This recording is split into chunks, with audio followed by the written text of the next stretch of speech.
2026 is halfway in the books, and TRREB just released their June Market Watch report outlining everything that happened in the 6 months of the year, comparing it to 2025. In this video, we're going to go through those numbers very quickly.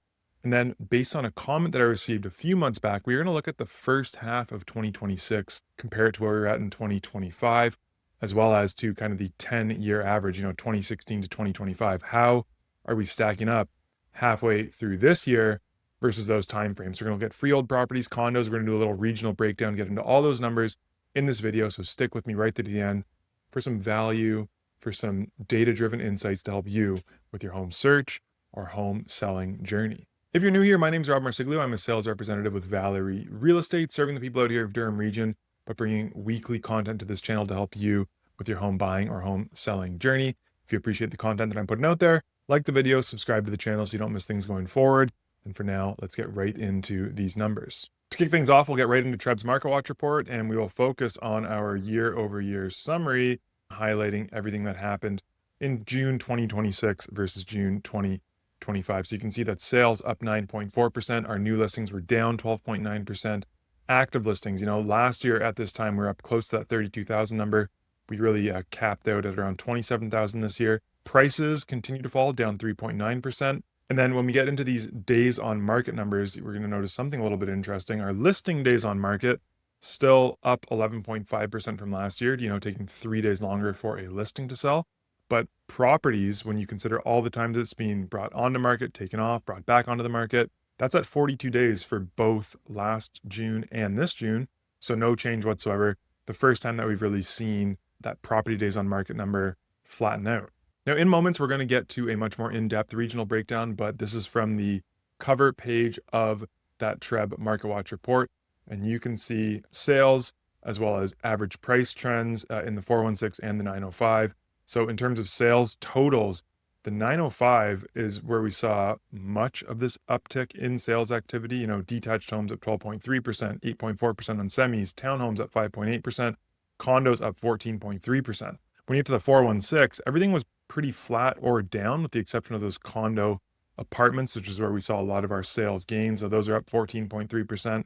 When it comes to prices, though, it's in the 416 where, detached prices holding up the best, them and townhomes up 0.3% and 1.5% respectively. Condo apartments, this is an interesting relationship, right? We're seeing prices down 9% and sales up 14.3%. So if your theory is that, similar to mine, as prices continue to come down, it's a little bit more appealing to buyers, it unlocks some more buyers. That's the reason I think we're seeing these sales numbers come up, because sellers seem to be the most realistic here. And again, if you take that same theory to the 905, average prices are down right across the board, and that's where you're seeing kind of the biggest sales gains in terms of sales volume. So as prices continue to come down, the more they correct, the more you're going to see sales increase in those neighborhoods. So that being said, we have our high level overview of what is going on across the Greater Toronto area, across TRREB's market areas. Sales way up, prices still continue to come down, but really those property days on markets maybe leveling off a little bit. Let's go do a little bit deeper dive into these numbers, but not looking just at June. We're going to look from January 1st through June 30th of 2026, see where we're at compared to 2025, as well as the previous 10 years, that average of what you'd expect to see in the first half of the year. So here's the fancy official presentation that I've put together for you guys on PowerPoint. Let's get right into this. So GTA Real Estate first half, January 1st to June 23rd, 2026 versus 2025 versus the 10-year average. Again, all this data is coming from the Toronto MLS. And there's my name right there, Robert Marsiglio with YTD Real Estate. Start things off with sales year to date. So this is the big broad overview. I'm not using TRREB market areas here. I'm just using the GTA proper. So that's from Durham in the east to York in the north, all the way out to Halton in the west, and includes, Peel and Toronto are in there too. So in terms of sales in 2026, just over 30,000 sales, 30,625 have been reported year to date through June 30th. That is up 0.4% from last year, but still lags at 10-year average by about 33%. So this is going to make those people happy that, you see people pumping the year over year increases, but in reality, we have to kind of come to terms with the fact that we are still much slower than you're used to seeing through this point of the year. It doesn't matter whether you're looking at freeholds or condos. So condos are actually still down a little bit, 1.6% year over year. Freehold properties are up 1.5%, and that's what's resulting in this slight increase, just over 100 sales more through the first 6 months of the year. But again, compared to that 10-year average, we're still down 31.5% on the freehold side of things and down 35.8% on the condo side of things. Here's our regional breakdown on what that looks like. Same exercise. So Toronto freehold properties, we've seen sales increase by 0.1%. On the condos, they're down 1.1% year over year. In Durham region, it's actually the slowest, and maybe that's because they're not coming to terms with prices as much out here as they are elsewhere. But anyways, down 7.4% year over year. York region is kind of really setting the pace, up 7%, up 2.6% in Peel, and down 0.6% in Halton region. You can see our kind of versus the 10-year average. Toronto freeholds holding up the best at down 22.5%. Peel region down 41.3% versus the 10-year average, and everybody else kind of fills in those gaps. So pause the screen here if you want to see how your region is comparing to the 10-year average. Sales is our kind of demand piece. New listings is kind of how keen are sellers to maybe come to market. So here's what those numbers look like. So for the GTA year over year, we're down 14.8% total in those new listings, 87,000 through the first 6 months of 2026 versus 102,000 that we saw come to market last year at this time. On the freehold side, we're down 12.8%. And on the condo side, we are down 17.8%. Interestingly enough, these numbers are closer to those 10-year averages. 2025 was a massive year for new listings. But if you look at the GTA in total, we're only off about 4% from where we'd expect to be through the first 6 months of the year. Freehold side is down closer to 10%, 8.8%, whereas condos are up 5.5%. This probably has a lot to do with the fact there's been a ton of condo development in the previous 10 years, so much more supply coming to market even this year than you'd expect to see over the previous 10 years. Here's our regional breakdown. And again, everywhere is down, call it 10 to 20%. Toronto freeholds down 10.2%, and Toronto condos down 19.9% versus 2025. Again, I invite you to pause the screen on any of these slides. You don't have to listen to me ramble about everything here. It's just so you can get a good understanding of what's going on. Versus the 10-year average, the Toronto freehold market is up 1.6%. The Toronto condo market is up 0.6%. And everywhere else is lagging that 10-year average from 4% in Durham region to 10.9% out in Halton region. When we lump these two numbers in together, it kind of gives us an idea as to the temperature of the market. Is it leaning more towards a buyer's market or a seller's market? I think everybody knows in the GTA right now, we are firmly in buyer's market territory. And the first 6 months of the year really illustrate that quite well. So we're up 5.3 points right across the GTA. So it's a 35.2% sales to new listings ratio in 2026 versus 29.9 last year. Freeholds are up 5.2%, and so are condos, up 5.2 points. Okay, so last year was 32.2 on the freehold, up 37.4 this year. You can see though, traditionally, that spring market really drags this sales to new listings ratio up usually. So the previous 10 years, you'd expect this number to hover at around 50%. So we are down 12.5 points in the freehold market. We're down 21.4 points in the condo market this year. So yes, things are up from last year. They're hotter than last year, but still, historically speaking, pretty slow right across the GTA. Once more, over to that regional breakdown. Durham region, again, only up 2.8 points. That's the smallest gainer year over year for every market that we are covering right now. Toronto condos up 6.2 points from where we were at last year. Everywhere well off of that 10-year average. 20.8 points down in the Toronto condo market. 7.3 points down in the Halton market right now.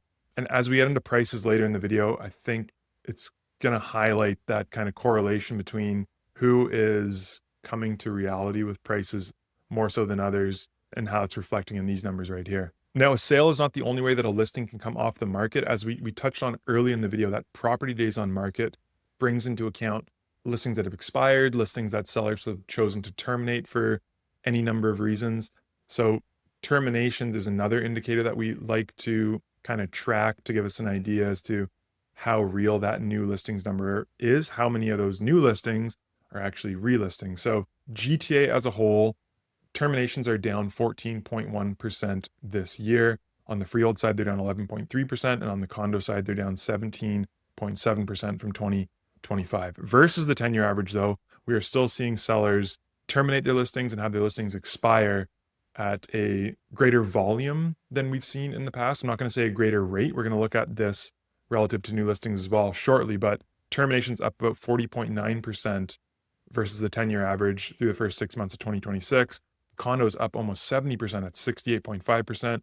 And in the freehold market, we're up 26% in terms of termination volume as to where we would expect to be through the first 6 months of the year. Regionally here, a similar story across the board, right? Terminations continue to be down, at least volume-wise from where they're at last year, but trending up versus the 10-year average. Toronto condos up 60.1%. In terms of like our dominant freehold market, it would be Peel region that is seeing the most volume of terminations relative to history, up 46.4% right over here. When we look at those terminations relative to new listings, again, this gives us maybe closer to the rate of terminations. How frequently are they happening? And you can see that relative to new listings, terminations are still happening a little bit more frequently this year than they did last year. 0.8 points higher on the freehold side, 0.1 points higher on the condo side, but well up versus the 10-year average. So we're still seeing more sellers relative to history terminate listings, have them expire this year than we've seen over the previous 10. Freehold properties are up 14.1 points, condo properties up 23.3 points. And once again, when we translate that into our regional breakdown, Toronto condos and Halton are actually down slightly, their rate of terminations to new listings. Everywhere else is up as high as 1.8 points in York region, as low as kind of 0.7 points in the Toronto freehold market. Relative to history, terminations and expiries are still happening a little more frequently than you'd expect to see based on history through those first 6 months. And what that tells us is that not all sellers are bought into today's pricing. Some of them may still be trying to chase prices from the previous few years, are realizing it's not out there, so they are terminating listings, having them expire, maybe bringing them back to market at more realistic prices, but also maybe not. Anyways, terminations happening more frequently still in 2026 than we're used to seeing over the previous decade. Those are kind of the activity stats that we want to key on, I would say, for the first half of the year. What numbers really jumped out at you that surprised you? Let me know in the comments below. And if you want this breakdown for the town that you live in, either leave it in the comments below as well, or there's all my contact info in the description of this video.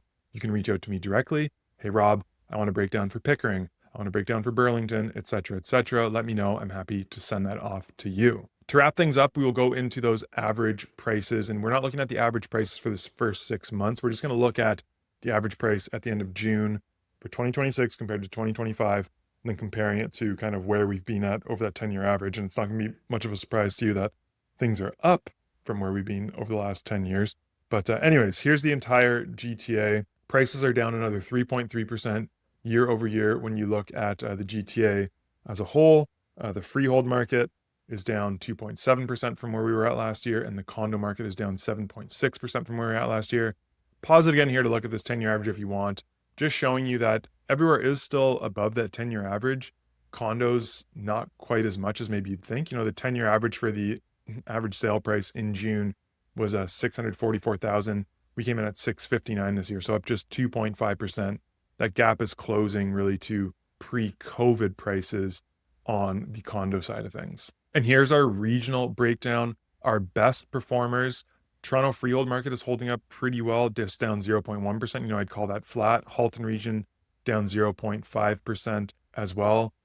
Durham region down 3.8%. So holding up the best in terms of prices, but remember, go back to those sales volume activity numbers. Durham is the one that is really kind of hurting the most in terms of sales volume year over year. We're seeing lower volume. Prices are holding up better. If all these people that listed properties were forced to sell, I'm sure that this Durham number would be a lot bigger decrease than we're seeing right now. But again, pause it here. Take a look at where the average prices are at the end of 2026 versus 2025. And if you are so inclined, also take a look at this 10-year average and where we're at today compared to the previous 10 years. So there you have it. We went through the entire Market Watch report. You've seen that it's much the same. Sales are up for the I think it was March, April, May, June. So 4th straight month, we were seeing sales volume up. We're officially seeing sales volume outpace 2025 for the first time this year on a year to date basis, because, January and February were very slow months in 2026 relative to even 2025. But we have since made up that gap.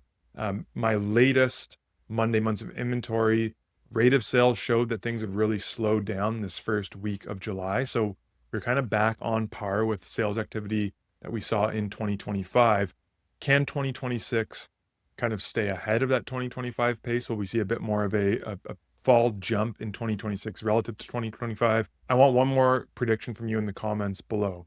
Will we finish with more sales in terms of total sales across the GTA in 2026 than we saw in 2025? I'm still holding out that 2025 was the bottom for sales activity, but I want to know what you think in the comments below as well. Once again, I invite you to leave anything below, any regions or towns that you're interested in getting this data for. Reach out to me. I'm always happy to put that together. Book a call with me in my calendar using the Calendly link in the description of this video.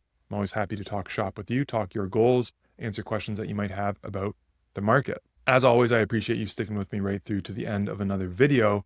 Until we speak again next time, please stay safe and cheers. If you enjoyed the breakdown in today's video and you want to see more, I've got a couple more videos on screen of things I've been working on the past couple weeks. Please like the video and subscribe to the channel so you don't miss anything else going forward.